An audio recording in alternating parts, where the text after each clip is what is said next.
Num mundo onde os incêndios florestais representam um grande desafio, é crucial fazer um planeamento apropriado para os prevenir e para estar preparado no caso de virem a ocorrer. Definir os procedimentos de emergência a seguir com a sua família e vizinhos é essencial, definindo de forma clara os passos a serem seguidos em caso de necessidade, priorizando sempre o respeito pelas indicações das autoridades, a tomada antecipada de decisões básicas, como evacuar ou permanecer para defender a casa, entre outras decisões, deve ser objeto antecipado de reflexão e discussão no seio familiar e da comunidade, tendo sempre como objetivo principal a segurança de todos os envolvidos.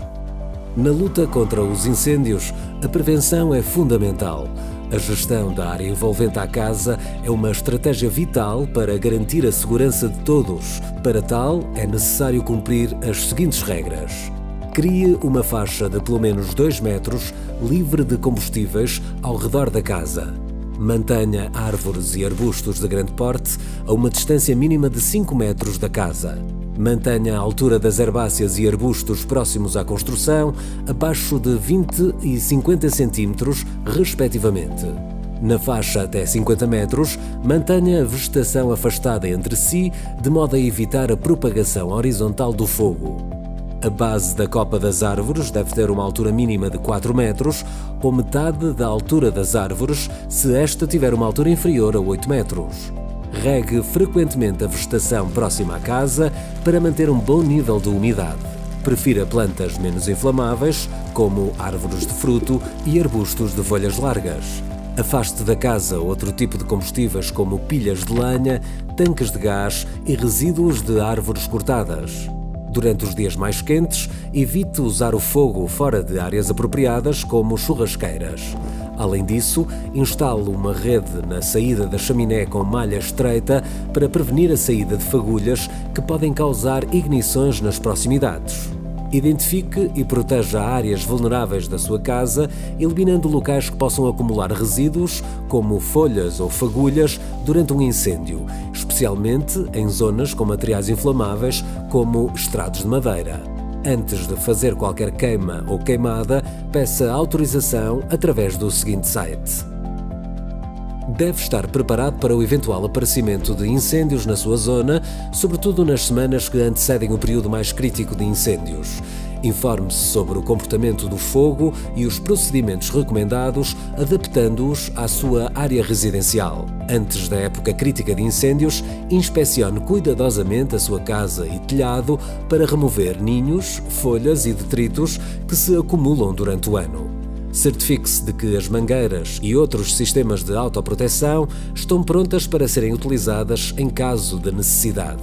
Garanta a autonomia de água e energia para que se possa proteger em caso de incêndio, visto que o abastecimento público de água e eletricidade pode falhar durante uma emergência. Esteja sempre pronto para sair de casa, conhecendo os locais de abrigo e refúgio mais próximos e mantendo um kit de evacuação contendo artigos como, por exemplo, cópia dos documentos de identificação e listagem de eventuais doenças graves e medicamentos habituais.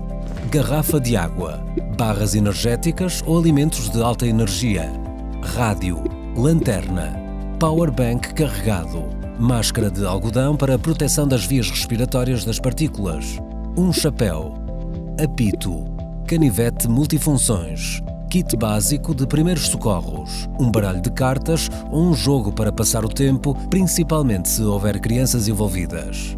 No caso de um incêndio que se aproxima da sua casa, deve adaptar e colocar em ação os planos de emergência que delineou anteriormente. Mantenha a calma e inspire racionalidade em quem o acompanha. Mantenha as vias respiratórias protegidas e hidrate-se.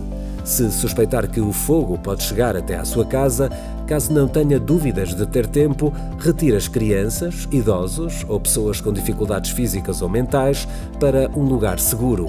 Retire animais e coloque-os em segurança. Feche as janelas, portadas e portas, inclusivamente as interiores, assim como qualquer orifício que dê acesso ao interior da casa para impedir a entrada de fumo e fagulhas. Abra os portões da propriedade para permitir a entrada dos meios de proteção civil, se necessário. Se perceber que a casa não é segura e que a sua vida possa estar em perigo, saia imediatamente do local ou refugie-se num local seguro.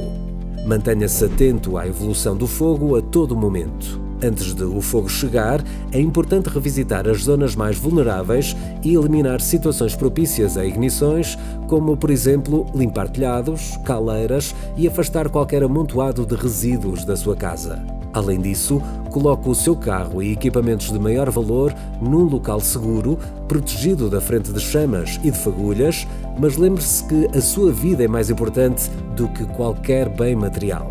Molhe as imediações da casa, o telhado e outras componentes vulneráveis, tais como decks, janelas, portas. Faça uma gestão racional e adequada do uso de água que poderá fazer falta mais tarde. Esteja atento a eventuais focos secundários de incêndio causados, por exemplo, por fagulhas que são transportadas pelo vento e causam novas ignições que podem começar na sua casa ou perto dela, mesmo antes da frente de chama ser visível. Combata a frente de chamas dentro do possível, sem nunca se colocar em perigo. Tenham atenção que a saída tardia do local é uma das principais causas de morte, pelo que avalie bem qualquer ação de evacuação que não seja atempada. Siga de forma pronta as indicações das autoridades. São elas quem têm mais informação sobre a evolução expectável do fogo. Após o incêndio, ainda há várias situações que merecem a sua atenção. Verifique que todos estão bem. Mantenha-se atento a possíveis ignições. Por vezes, várias horas depois de o fogo ter passado, uma fagulha que tenha caído na sua casa pode dar início a uma nova ignição. Faça o rescaldo, com água ou com alfaias, das zonas mais quentes, de forma a evitar reativações do fogo. Não se esqueça que, em qualquer situação, o uso de água deve ser racional, porque poderá precisar dela mais tarde. Tenham atenção que depois do incêndio há vários outros perigos a que deve estar atento, como por exemplo a queda de ramos ou árvores, o colapso de estruturas que tenham sido danificadas pelo fogo ou a fragilidade do solo. Depois do incêndio, continua a haver muito fumo e calor, pelo que deve continuar a manter as vias respiratórias protegidas e um bom estado de hidratação. O pior já passou. Agora é momento de voltar a trabalhar com afinco, mantendo sempre uma energia positiva que encoraje os outros a não se abaterem com a situação. Em cooperação e espírito positivo, consegue-se transformar a adversidade em oportunidades de melhoria. Na próxima primavera, a natureza já se encarregou de tornar tudo novamente verde.